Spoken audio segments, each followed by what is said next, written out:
Hello and welcome to another retro review. So today we're going to be talking about the first appearance of Killer Croc, one of my favorite Batman villains. Killer Croc has like an interesting story when it comes to first appearance because we have like three different first appearances. A lot of people say he made his first appearance in Detective Comics 524. However, he did make cameo appearances in Detective Comics 523 as well as Batman 357. So it's kind of hard to really pin down like when exactly he made his first appearance. Technically for me, I would think he made his first appearance in Detective Comics 523 because that's the first time we see him. And in that issue, we see him in a trench coat and a hat, but his face is kind of hidden in shadow. As you see here, everything is hidden. He's wearing gloves. Like you don't see any part of his body. In Batman 357, we once again don't really see him. We see his figure, but he's still wearing the same trench coat, hat, gloves. So we don't see any part of his body. Here he's working with a villain called the Squid, who's like an ex-spy master. And then we see him again in Detective Comics 524. And that's the issue where we see his very first appearance. So he is once again working with the Squid, but he's kind of having a falling out with the Squid. We have one moment where the Squid like grabs him by his coat, which causes his hat to fall. And we see Killer Croc's face for the very first time. And Killer Croc is basically like, nobody touches Croc, little man. And later on, we see Killer Croc with a rifle, and he's up on top of this building, and he actually kills the Squid, puts a bullet right through his heart. And that's where we jump into this issue, which is Batman 358. And Batman 358 is the very first appearance of Killer Croc in the sense that it's the first time we have a chapter dedicated solely to him. So all the other issues, they were either cameos or he had like a little part in it. And by little part, I mean in terms of screen time. This issue is the very first issue where he actually plays a huge role in the entire issue. So that's actually the issue that I'm going to cover. But we already kind of went over the other appearances that he's made before this. And this one kind of follows what we were just talking about, where Killer Croc has just finished killing off the Squid, and he basically busts in on this meeting with a bunch of other gangsters. And he basically tells them like, hey, I know this is a front operation. You're respectable only because hoods like Tony Falco run the gangs and you keep your hands clean. Well, Falco and Thorn are both in prison, and now there's a huge power vacuum here. And I aim to make my way up the rankings. I just finished killing off the Squid, and I'm here to tell you that whether you like it or not, I'm going to be taking over. So the guy's like, all right, well, stick around. We'll see if there's something that we have for you. And then we cut to Batman with Jim Gordon. They're at the morgue, and they're basically going through the Squid's autopsy. And the doctor's like, only thing that killed him was a bullet. Bullet straight through the hearts. At the range at which the bullet had to have been fired upon, and the velocity and the fact that it went in and out of his body, it's got to be a high-powered weapon. And Batman basically he has the bullet that went through Squid, and he puts it through his database, and he mentions that the bullet could only have come from a Mark 8 Mannlicher Cobra, which was developed for the West German army by a Swiss manufacturer. There's only been 3 prototypes that were made, and it was because the weapon was rejected because it was too expensive to be used by NATO forces. One of the prototypes was destroyed, which means that there's only 2 prototypes left, and both of them ended up in Gotham. So if we're able to find who has the prototypes, we can find our killer. And I will say this, I freaking love Batman's blue and gray design. I miss it. I think it's awesome. Like, that's my favorite Batman look. I like the classic blue and gray with the yellow belt and yellow symbol. That's the Batman that I grew up with. That's the Batman that's always just been my top favorite. So then we cut to these gangsters who are shooting at a Batman target, and they're just like basically like using their weapons on it. And I thought this was kind of funny where we have Batman drops down behind the poster. Thankfully, he was smart enough to drop down behind the poster after the guys have stopped shooting. But I just think it would be kind of funny. Like, what if Batman had decided to drop down just a second earlier, and then these guys end up murdering the Batman without even realizing it? Like, that would have been the funniest thing ever. But yeah, Batman just goes and he just starts beating the crap out of all of them because he's Batman. And there's only one dude left, and basically Batman knocks him out and brings him to his Bat cave, where he basically says, hey, you got one of these rifles. I know you had your hands on 2 of them, and you sold the other one. Who did you sell it to? Of course, the guy refuses to talk at first, but eventually he caves in and he mentions that he sold it to Croc. and that Killer Croc lives at the point. But other than that, he has no idea. So Batman chloroforms him, and he's gonna take him to Jim Gordon. But first, he wants to have some snacks with Robin in front of a fireplace. And I did praise Batman's costume. Here, I'm gonna kind of crap on Robin's costume. I hated this costume so much. Well, let me rephrase that. I like the costume minus the underwears and nothing else. It just seems very, very weird. It reminds me very much of like cartoons where you have like the anthropomorphic characters where they like wear a shirt and nothing else. Yeah, I know Robin is not just wearing a shirt, but it just looks very, very weird to have like so much going on above the waist, and then below the waist, all you got are like scale underwears and boots. It's also just kind of weird that his underwears just they look like scales, and it's like your name is Robin. How come there's no like bird theme with it? Why like fish scales? This is just something that's always just kind of bothered me as a kid. Yeah, I don't like the fact that Robin is showing too much leg. It's just weird. If he would put on tights, it would be a better looking costume, in my opinion. Maybe like some red tights and keep the green underwears or something if you're gonna have the underwears over the pants look. But yeah, he needs some kind of tights. So yeah, they're talking about Killer Croc, and Robin brings up the fact that he was talking to this woman. Her name was Trina Todd. And if that last name sounds familiar, it's because Trina Todd is Jason Todd's mother. And so Robin was talking to Trina Todd about how, I guess in a previous issue, Trina noticed Batman, or I should say noticed Bruce Wayne and the bruises that he had. And the bruises were like in the same area where Batman's bruises were. So she immediately puts two and two together, and she knows that Bruce Wayne is Batman. And she's also able to come to the conclusion that if Bruce Wayne is Batman, that means that you, Dick Grayson, are Robin. And she's like, don't worry, I'm not going to tell anybody about it. And Robin's like, well, thank you for that. Is there anything that me and Bruce can do to help you? And she mentions that a few days ago, two men came and threatened the circus because the Todds are part of the circus family. And that they wanted money. Basically, it's like an insurance policy. That's the whole classic, like, hey, you pay us protection money, otherwise bad things might happen to your business. And she mentions that one of the men was a big dude with the hat and the trench coat. Basically, kind of like the coat and hat that Killer Croc was wearing.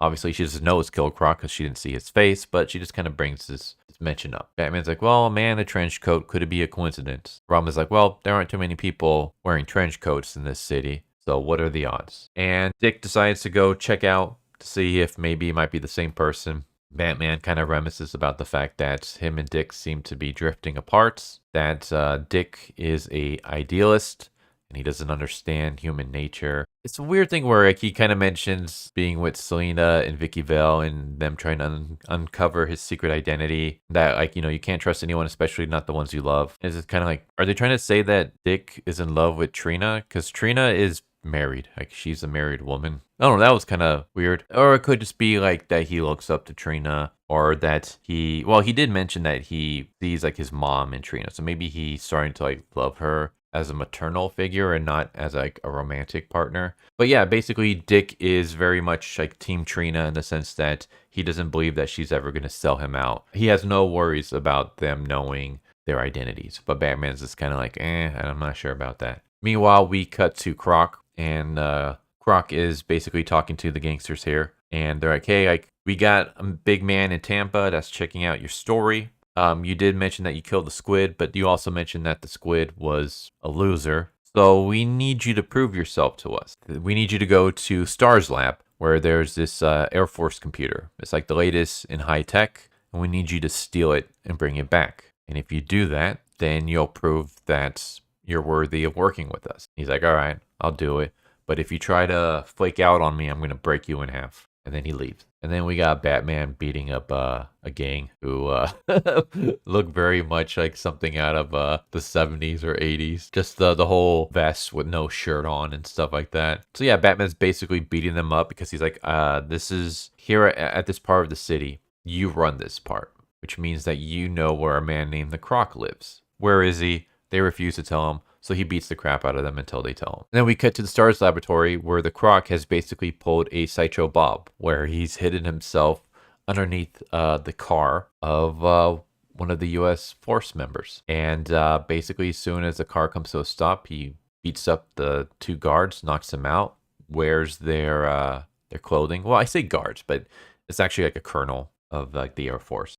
He wears like the attire and he basically like shows the badge so that he can get in. I like the fact that all you got to do to get into this high-tech secret area is just to flash a badge. You don't have to like show your face or anything to the cameras because Croc makes it a point to like hide his face from the cameras. All he does is just show a badge and that's like enough to let them in. He doesn't even have to like run the badge through anything or do any kind of like eye identification or fingerprint analysis or anything like that. You just flash the badge, you're good to go. It's like, okay. Croc is also kind of dumb, the fact that he didn't hide the bodies of the two dudes that he beat up. So, like, guards show up and they just look outside and they see a knocked out guard as well as an Air Force commander who's just wearing nothing but his skivvies. And they're like, hey, what's going on out there? Why is there a half-naked dude outside? This guy's got to be an imposter. They start trying to attack him, and Croc just beats the crap out of all of them. We see him like rip off his shirt, and we just see more of his like Croc body. And yeah, he beats them up and just steals the computer and takes it back. He's like, here you go. That was easy. They're like, all right, we still got to do checking out your story. He's going to get back to us late tomorrow, but until then, you got our blessing on a provisional basis. And Croc's like, all right, just don't play any games with me. Try it and I'll kill you. And then he leaves. That's when we cut to the point where we see Croc walking down the city. He goes into his house and turns on the lights, and Batman's just sitting there casually in the chair. And I don't know why, but this pose just made me laugh. I just imagine Batman just sitting here for like an hour, just waiting in the dark for the Croc to show up. And as soon as Croc sees Batman, he just freaks out. He loses his shit. He's just like, this is my home. You broke into my home. This is my special place. This is the only place where nobody calls me a freak, and you've spoiled it. You've ruined it. And he just, I mean, he clocks Batman. He knocks him out. He shoots at this, what looks like maybe a safe or something that causes an explosion. I'm kind of wondering why he doesn't finish off Batman when he can. Croc literally can finish off Batman here. He like hits Batman over the head and basically dazes him and knocks him down. Batman's like out of it. And Croc is able to pull out a gun, but rather than shoot Batman dead right then and there and be the man known as the guy who took out Batman, instead he shoots some weird contraption that causes an explosion. So he basically blows up his home because Batman ruined it by being there. And he's like, you know, I'm going to have to start all over. And Batman uses his bat flashlight to shine it on Croc. Croc shoots at it with his gun and jumps over the wall and disappears into the water. And Batman's like, he's gone. And that's how the issue ends. And yeah, I thought this was pretty good. I liked it. Kind of some funny moments, but it's just one of those where like anytime you read comics that are like multi-decades old, there's just going to be funny moments that pop up. At least to me, they were just kind of funny. Yeah, this issue was awesome. I liked it. And this is coming from someone who's not the biggest fan of Batman. Like, I like the whole idea behind him. I always found him to be just like kind of too broody. Like Batman, the thing that I don't like about Batman the most is just his personality. It just kind of rubs me the wrong way.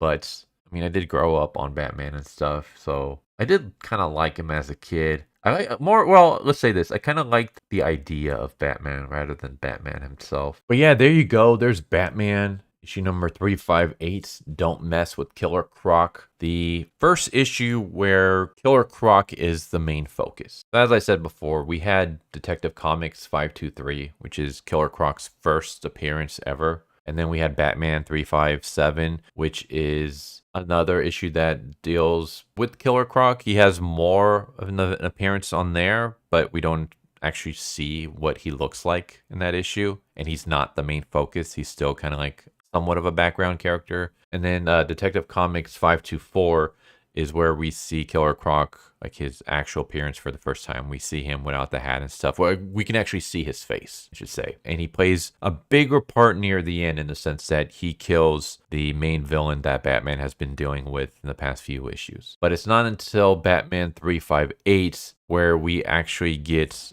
a issue dedicated not solely to Killer Croc, but where Killer Croc plays like the big role in it. So that's why I decided to focus on that issue rather than any of the previous issues for this retro review. But yeah, there you go. There's the first appearances of Killer Croc, because as we said before, he's had like multiple appearances that people consider his first appearance. Depends on what you want to consider his first appearance. His first appearance ever, his first appearance with a bigger role, his first appearance where we actually get to see him, or his first appearance where he's the main antagonist in the issue itself.